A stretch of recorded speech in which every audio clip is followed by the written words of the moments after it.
أحد الآباء أن الطفلة ديالهم كتصرف تصرفات غريبة بزاف، ولات منعزلة وفي بعض الأحيان كتكلم مع نفسها. فأحد الأيام قام بمشاهدة كاميرات المراقبة، والشيء اللي صورته كاميرات المراقبة كان في قمة الرعب.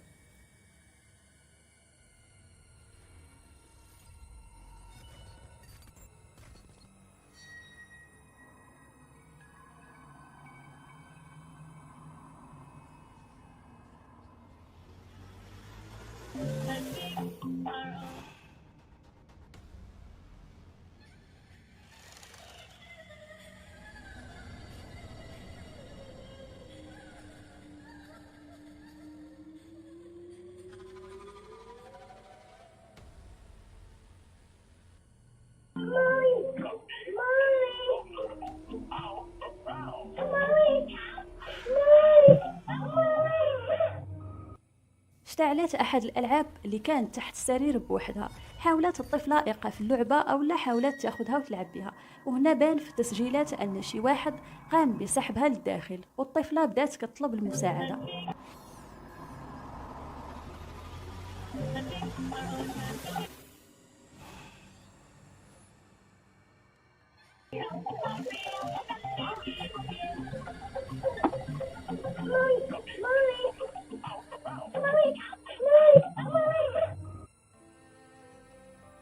قبل كم سنة انتشر فيديو على يوتيوب لشخص اللي كيعرض التجربة ديالو الشخصية واللي وقعات معاه. الفيديو اللي نشر كيوثق داكشي كامل اللي وقع ليه في هذيك الليلة.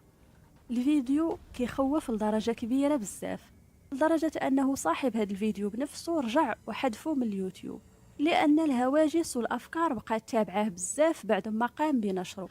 كان جد متأثر، والهدف ديالو فقط أنه ينسى هاد التجربة ويتهنى. وحتى التعاليق ديال الناس كانت كتزيد تزعجو أكثر وأكثر. من وراء أيام وبعد ما أصروا عليه العديد من الناس أنه يعاود ينزل الفيديو، فعلا قام بنشر الفيديو من جديد، لكن من وراء يوم واحد فقط رجع مسحو. ولكن هاد المرة الفيديو انتشر بكل مكان بكثرة ما الفيديو مرعب وغريب. تم تحميله وإرساله لعدد كبير من الناس. صاحب هذا الفيديو هو رجل أمن بأحد العمارات بكولومبيا. كيبدا الفيديو بعد منتصف الليل، بعد ما شي واحد من برا العمارة سلم على هاد الحارس. شي واحد واقف أمام باب العمارة سلم عليه ومشى لعندو هاد الحارس، ومن بعد دخلوا لداخل العمارة وبقاو غاديين وهما كيتكلموا بيناتهم. مشاو بجوج لعند المصعد وطلب منه هاد الشخص يساعدوه ويطلب ليه المصعد. ولكن في الحقيقة الحارس كان كيتمشى بوحدو، وكان كيشوف هاد الشخص بوحدو.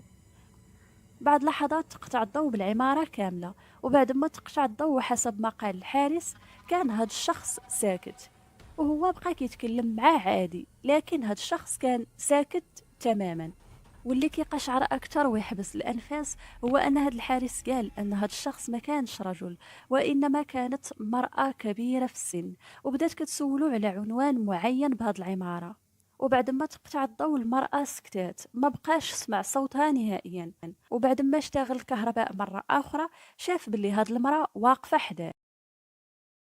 في هاد الأثناء عامل الكاميرات شاف رجل الأمن كيتكلم بوحدو، وهنا تكلم معاه بجهاز اللاسلكي اللي كان عنده. قال ليه باللي ما كاين حتى شي واحد معاك، فعلاش كتكلم بوحدك؟ وهو كيتكلم معاه بقى مصدوم وكيشوف في عينين هاد المرأة اللي واقفة حداه. وبعد ما قام بإدراك حجم الخطورة والموقف المرعب اللي هو محطوط فيه، خرج بسرعة من المبنى. ويقال أنه ما عاودش رجع للعمل ديالو مرة أخرى.